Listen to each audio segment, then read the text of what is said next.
Pokemon has been a staple in video games for over 20 years at this point, and most of you have played at least one Pokemon game, but you might want to know some things about the places you visited in those regions. Every region in the Pokemon world is based on an area in the real world, and not just the geography of the region, the in-game towns, cities, and routes are inspired from places on Earth as well. But where do we start? Where are the places in Pokemon located in the real world? Well, don't fret my friends, because in case you haven't had Generation 1 shoved down your throat enough, today we're going to be digging deep and discovering where the Pokemon world locations are in the real world. Besides, I figured it'd be nice to take a break from Sword and Shield talk this week and do a throwback to a simpler, much less controversial time. One last thing before we get started, I'm from this part of the world where we make up words such as yeehaw, and I'm going to be trying to pronounce locations from this part of the world, so I give my sincerest apologies for any mispronounced names. Hey everyone, my name is Shiny Zoroark, and here are some Kanto locations in the real world.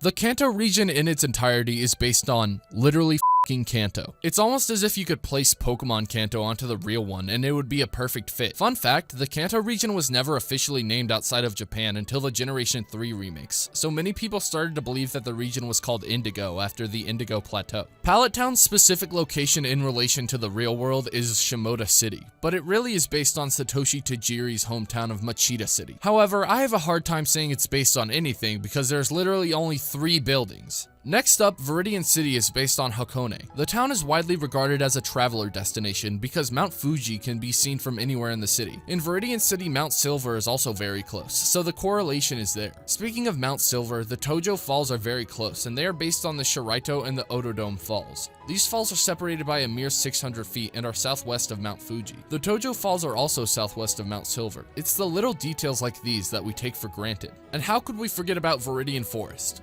While in-game it's a forest, in real life Viridian Forest is located at the Okuchichibu Mountains. After trekking the Viridian Forest, you will find yourself in Pewter City. Pewter City is based on the real-life Maibashi. The famous Iwajuka archaeological site and the Iwakuju Museum are also located in the surrounding areas of the city, which is what the Pewter City Museum of Science is based on. Also in the same area is Mount Moon, and in real life it's called Mount Akagi. The Floral Lagoon, Cerulean City, is based on Tsuchiora City. The city is famous for its floating lotus blooms, which is portrayed in the games extremely well. Cerulean City has flowers everywhere, and there is a lagoon to the northwest. Just outside the city is the abandoned Kanto power plant, and that is based on the Tokai nuclear power plant, which was the first of its kind in all of Japan. It was commissioned in 1966 and ran up until it was decommissioned in 1998. The plant hasn't been operational since 2011 because of the 2011 Tohoku earthquake and tsunami.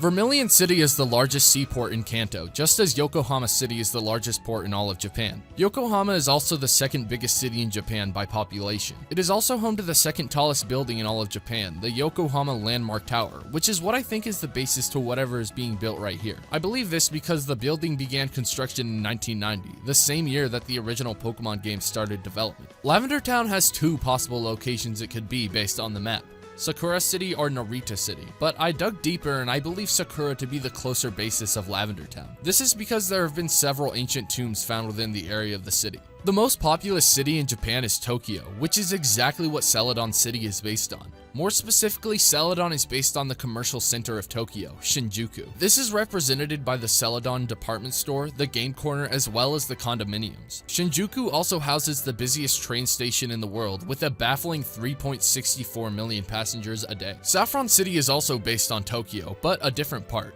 Marunouchi is the basis for Saffron, and it is also the business center of Tokyo, as well as the entire country of Japan. Saffron is also home to the Magnet train station, which is based on the Tokyo station. The Tokaido Shinkansen bullet train runs from Tokyo to the city of Osaka, and Osaka is based on Goldenrod City, which is exactly where the in-game Magnet train goes to. Our next stop is Fuchsia City, the home of the Pokemon Zoo. Fuchsia is based on Tateyama City, which is very close to the Minami Boso Kazi National Park, the basis of the Kanto Safari Zone. This park is located very close to the Tokyo region and attracts many visitors for sightseeing, camping, water sports, and more. Unfortunately, you can't catch any Pokemon here though. Just outside of Fuchsia City is the cycling road, and believe it or not, there is actually a basis for this, and that is the Tokyo Bay Aqua Line that was being constructed when Red and Green were originally released. It doesn't connect Tateyama and Shinjuku together, however, it does connect the same portions of the region together in-game and in real life. After finishing up at the Fuchsia Gym, you can surf down to Cinnabar Island. This volcanic island is based on Izu Oshima. This island has a small population of 8,179 people, and is famous for Mount Mihara, an active volcano. The last few locations are the Seafoam Islands, Victory Road, and the Indigo Plateau. But unfortunately, these locations are more than likely just made up, because there aren't any clear-cut possible locations for these landmarks. But that's gonna do it for today. What did you think? Have you ever been to any of these places? And also, did you know that they were the basis for locations in Pokemon? I think it's pretty interesting to see that a region that I've always regarded as the most boring one had this much basis behind it. I hope this video made you take a look back on your journeys through Kanto and reflect on the places you went to and your newfound knowledge of them. Anyway, if you enjoyed this video, like, comment, and subscribe and stuff. Thanks for watching, and with all that out of the way, my name is Shiny Zoroark, and I bid you adieu.